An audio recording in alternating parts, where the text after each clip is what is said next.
Markets are not just asking for more products, they are asking for more precise access.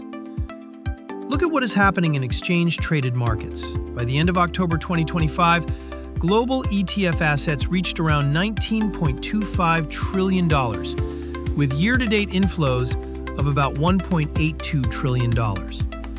That tells us something important. Listed market access is no longer a niche. It has become part of the core infrastructure of modern investing. But the real trend is not only growth, it is diversification. In the first half of 2025, the global ETF industry launched more than 1,300 new products. Around half of them were active ETFs.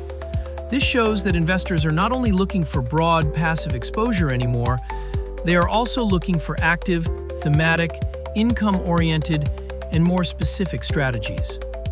We can see the same pattern in digital assets. Spot Bitcoin ETFs attracted around $36 billion in net inflows during their first year. Whether investors agree or disagree with crypto as an asset class, the market signal is clear. Exposures that were once difficult to access can move into exchange-traded formats when the structure becomes accepted. In Europe, private markets are also part of the conversation. LTIF 2.0 became applicable in January 2024, with the objective of making long-term investment strategies more accessible, including by removing the previous €10,000 minimum investment requirement for retail investors.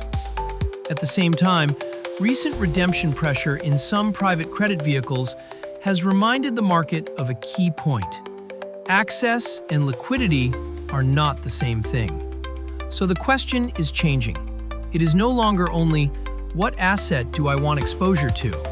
It is also, how is that exposure structured, documented, valued, listed, and accessed? This is where ETIs fit into the broader evolution of listed markets.